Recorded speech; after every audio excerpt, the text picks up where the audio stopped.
Welcome to standard 10 mathematics class. അധ്യായം 2 വൃത്തങ്ങൾ page 44 ക്വസ്റ്റ്യനാണ്. Question number 9.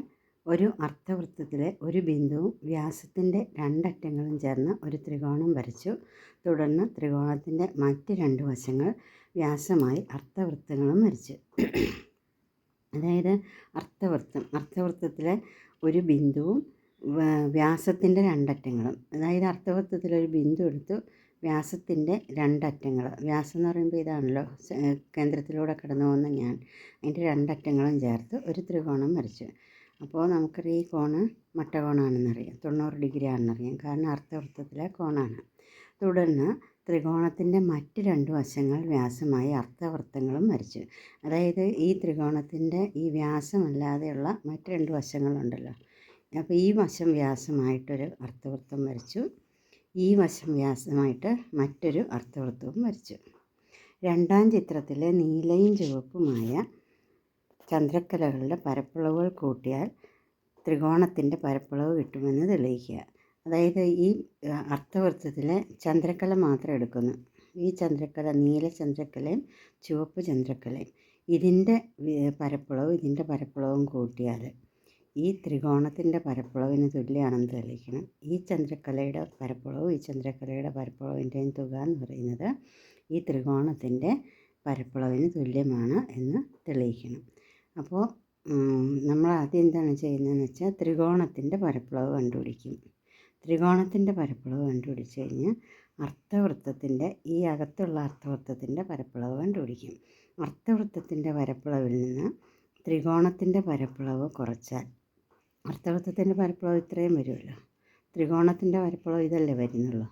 അപ്പോൾ അർദ്ധവൃത്തത്തിൻ്റെ മൊത്തം പരപ്പളവിൽ നിന്ന് ത്രികോണത്തിൻ്റെ പരപ്പളവ് കുറച്ചാൽ ഈ ഭാഗത്തിൻ്റെയും പരപ്പളവിൻ്റെ ആകത്തുക കിട്ടും. അപ്പോൾ ഈ അർദ്ധവൃത്തത്തിൻ്റെ പരപ്പളവും ഈ അർദ്ധവൃത്തത്തിൻ്റെ പരപ്പളവും കൂട്ടിയിട്ട് ഈ പരപ്പളവ് കുറച്ചാൽ ഈ ചന്ദ്രക്കലകളുടെ പരപ്പളവുകളുടെ തുക കിട്ടും. അപ്പോൾ ആദ്യം നമുക്ക് ത്രികോണത്തിൻ്റെ ഇതിൻ്റെ വ്യാസം ആരം 6 എന്നെടുത്താൽ വ്യാസം 2r എന്ന് കിട്ടുന്നു. ഈ സൈഡിനെ A എന്നും കൊടുക്കുക, ഈ സൈഡിൻ്റെ നീളം B എന്നും കൊടുക്കുക. അപ്പോൾ ആദ്യം നമുക്ക് ത്രികോണത്തിൻ്റെ പരപ്പളവ് എഴുതാം. ത്രികോണത്തിൻ്റെ പരപ്പളവ് കാണാനുള്ള സൂത്രവാക്യം ½ BH, അതായത് ഹാഫ് പാദത്തിൻ്റെ നീളം 2r. h എന്ന് പറയുന്നത് ഇങ്ങോട്ട് h ഉണ്ടെന്ന് സങ്കല്പിക്കുക, ഹൈറ്റ് ഉയരം, ½ 2r × h, അതായത് 2ഉം 2ഉം വെട്ടിപ്പോവും, RH ആൻസർ കിട്ടുന്നു. ഇനി അടുത്തതായിട്ട് നമ്മൾ ഈ അർദ്ധവൃത്തത്തിൻ്റെ പരപ്പളവ്, ഈ അർദ്ധവൃത്തത്തിന് 1 എന്ന് കൊടുക്കാം. പിന്നെ ഈ അർദ്ധവൃത്തം മുഴുവൻ, ചന്ദ്രക്കല മാത്രമല്ല മൊത്തമായിട്ടുള്ള അർദ്ധവൃത്തത്തിന് 2 എന്ന് കൊടുക്കാം. പിന്നെ ഈ അർദ്ധവൃത്തം 3 എന്ന് കൊടുക്കുന്നു. അപ്പോൾ ഒന്നാം അർദ്ധവൃത്തത്തിൻ്റെ പരപ്പളവ്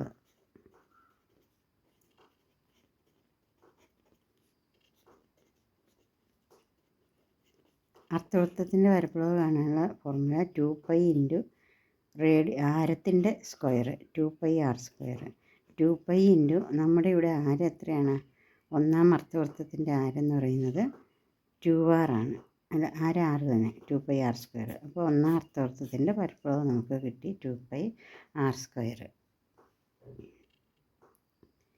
ഇനി ഒന്നാം അർദ്ധവൃത്തത്തിൻ്റെ പരപ്പളവിൽ നിന്ന് ത്രികോണത്തിൻ്റെ പരപ്പളവ് കുറച്ചാൽ ഈ വെള്ള ഭാഗം, ഇതിൻ്റെ രണ്ടിൻ്റെയും കൂടെ പരപ്പളവുകളുടെ തുക കിട്ടും.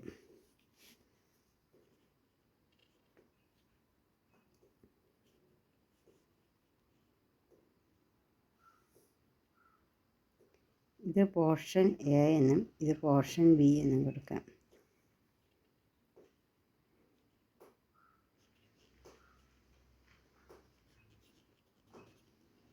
A എന്ന ഭാഗത്തിൻ്റെയും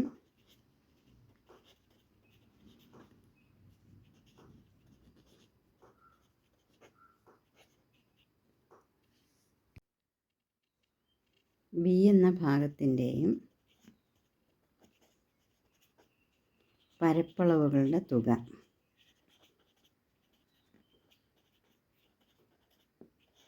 എന്ത് വരും?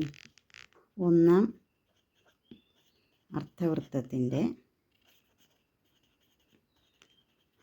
പരപ്പളവിൽ നിന്ന് എന്ത് കുറയ്ക്കണം? ത്രികോണത്തിൻ്റെ പരപ്പളവ് കുറയ്ക്കണം.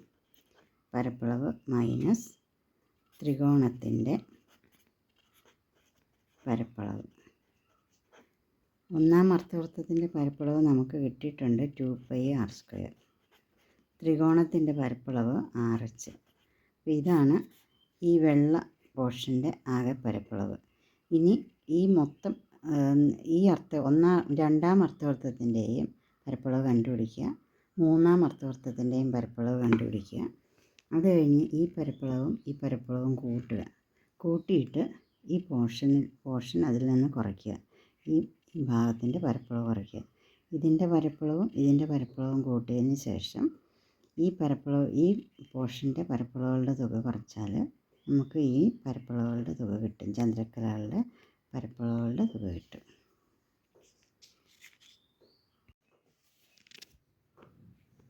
രണ്ടും മൂന്നും അർദ്ധവൃത്തങ്ങളുടെ പരപ്പളവുകളുടെ തുക. 2ഉം 3ഉം അർദ്ധവൃത്തങ്ങളുടെ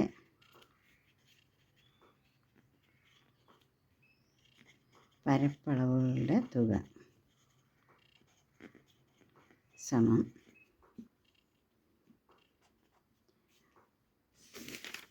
രണ്ടാമത്തെ അർദ്ധവൃത്തത്തിൻ്റെ വ്യാസം A ആണ്.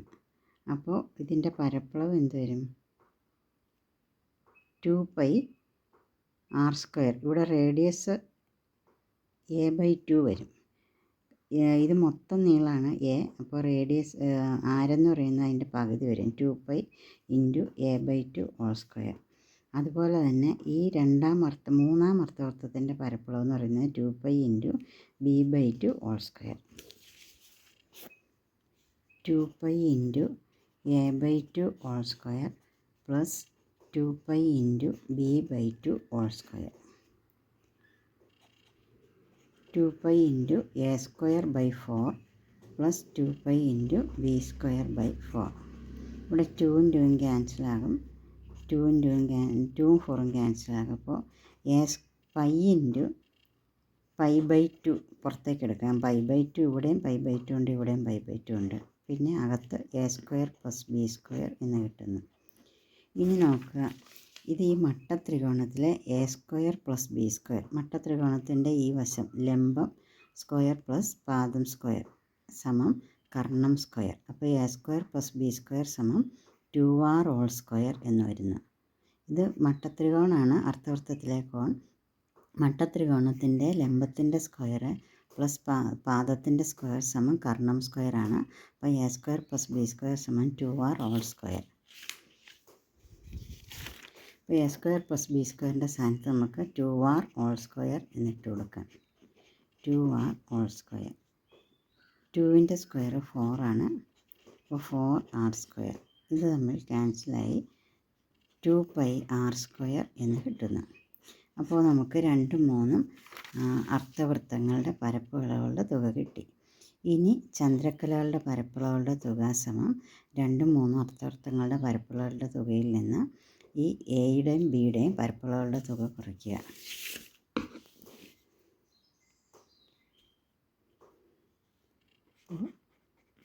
ചന്ദ്രക്കലകളുടെ പരപ്പളവുകളുടെ തുക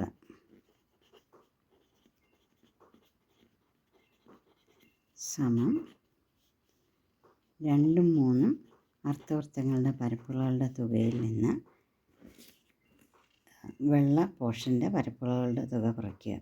2πr² - RH. അപ്പോൾ ഇവിടെ നമുക്ക് ബ്രാക്കറ്റ് മാറ്റുമ്പോൾ ഇത് -2πr² - പ്ലസ് RH എന്ന് കിട്ടുന്നു. 2πr² - 2πr² വെട്ടിപ്പോകും, 0 RH കിട്ടുന്നു. ഇനി നോക്കുക, RH തന്നെയല്ലേ നമ്മുടെ ത്രികോണത്തിൻ്റെ പരപ്പളവ്. അപ്പോൾ അത് നമ്മുടെ ക്വസ്റ്റ്യൻ്റെ ആൻസറായി. സമം ത്രികോണത്തിൻ്റെ പരപ്പളവ്. തെളിയിക്കാൻ പറഞ്ഞിരുന്നത് ചന്ദ്രക്കലകളുടെ പരപ്പളവുകളുടെ തുക ത്രികോണത്തിൻ്റെ പരപ്പളവിന് തുല്യമാണെന്ന് തെളിയിക്കാനായിരുന്നു ക്വസ്റ്റ്യൻ. കുറച്ച് കാര്യങ്ങൾ പറഞ്ഞതിന് ശേഷം പേജ് 53 പ്രോബ്ലംസ് ചെയ്യാം. അതായത് നമ്മളൊരു വൃത്തം വരച്ച് അതിൻ്റെ കേന്ദ്രത്തിലൂടെ വരയ്ക്കുന്നതാണല്ലോ വ്യാസം. കേന്ദ്രത്തിലൂടെ വരയ്ക്കുന്നത് ഞാൻ. അപ്പോൾ വ്യാസം വരച്ചാൽ വ്യാസം വൃത്തത്തെ 2 തുല്യ ഭാഗങ്ങളാക്കുന്നു. ഈ ഭാഗവും തുല്യം. എന്നാൽ വ്യാസമല്ലാതെ ഏത് ഞാൻ വരച്ചാലും, കേന്ദ്രത്തിലൂടെ അല്ലാതെ നമ്മളെവിടെ ഞാൻ വരച്ചാലും വൃത്തം 2 തുല്യ അല്ലാത്ത ഭാഗങ്ങളായിട്ടാണ് മാറുന്നത്. അതായത് ഒരു വലിയ ഭാഗമുണ്ട്, ഒരു ചെറിയ ഭാഗമുണ്ട്. അപ്പോൾ നമ്മൾ ഈ ഞാൻ വൃത്തകേന്ദ്രവുമായിട്ട് യോജിപ്പിച്ച് കിട്ടുന്ന കോണാണ് കേന്ദ്രകം. അപ്പോൾ നമുക്കിതൊന്ന് യോജിപ്പിച്ച് നോക്കാം.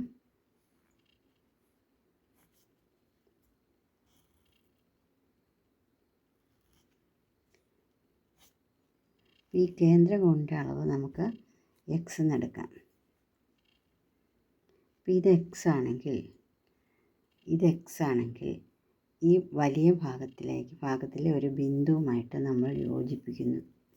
ഈ ഞാണിൻ്റെ 2 അറ്റങ്ങളും യോജിപ്പിച്ച് കിട്ടുന്ന കോണിൻ്റെ അളവ് ഈ എക്സിൻ്റെ പകുതിയായിരിക്കും, x/2 ആയിരിക്കും. ഇനി ചെറിയ ഭാഗത്തിലേക്കാണ് നമ്മൾ യോജിപ്പിക്കുന്നതെങ്കിൽ, ചെറിയ ഭാഗത്തിലെ ബിന്ദുവുമായിട്ടാണ് യോജിപ്പിക്കുന്നതെങ്കിൽ കിട്ടുന്നത് 180 - x/2 ആയിരിക്കും. കേന്ദ്ര കോണിൻ്റെ അളവിൻ്റെ പകുതി 180ൽ നിന്ന് കുറയ്ക്കുന്നു. നമ്മളിപ്പോൾ പറഞ്ഞ കാര്യമൊക്കെ പറയാം. വ്യാസമില്ലാത്തൊരു ഞാനാണല്ലോ ഇത്. വൃത്തത്തെ ഒരു വലിയ ഭാഗവും ഒരു ചെറിയ ഭാഗവുമായി മുറിക്കുന്നു. വലിയ ഭാഗത്തിലെ ഏത് ബിന്ദു എടുത്താലും വലിയ ഭാഗത്തിലെ ഏത് ബിന്ദുവുമായും ഞാണിൻ്റെ അറ്റങ്ങൾ യോജിപ്പിച്ച് കിട്ടുന്നതൊക്കെയാണ്. ഞാണിൻ്റെ അറ്റങ്ങൾ വലിയ ഭാഗത്തിലെ ഏത് ബിന്ദുവുമായും യോജിപ്പിച്ച് കിട്ടുന്നതൊക്കെയാണ്. അവ വൃത്തകേന്ദ്രവുമായി യോജിപ്പിച്ച് കിട്ടുന്ന കോണിൻ്റെ പകുതിയാണ്. ചെറിയ ഭാഗത്തിലെ ഏത് ബിന്ദുവുമായും ഞാണിൻ്റെ അറ്റങ്ങൾ യോജിപ്പിച്ച് കിട്ടുന്ന കോൺ.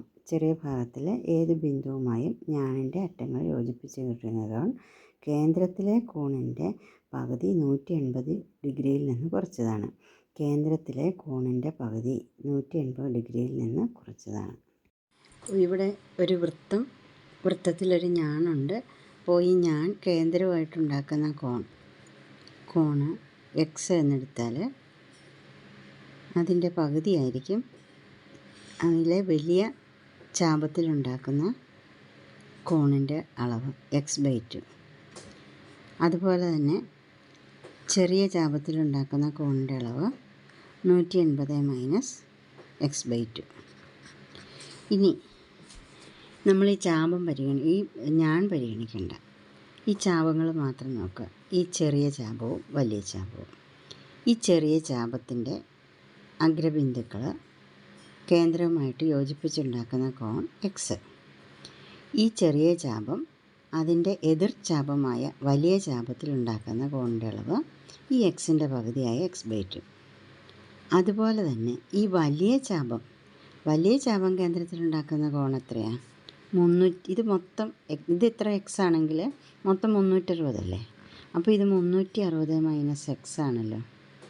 വലിയ ചാപം കേന്ദ്രത്തിലുണ്ടാക്കുന്ന കോണളവ് 360 - x. ഇനി 360 - xൻ്റെ പകുതി എത്രയാണ്? 360ൻ്റെ പകുതി 180.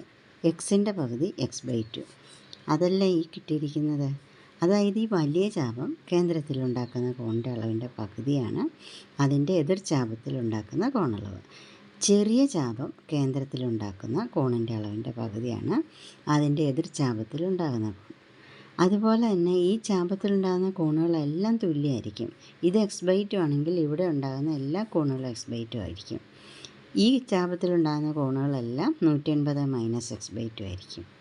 ഇനി ഈ ചെറിയ ചാപത്തിലെ കോണിൻ്റെ അളവും വലിയ ചാപത്തിലെ കോണിൻ്റെ അളവും കൂട്ടിയാൽ എത്ര കിട്ടും?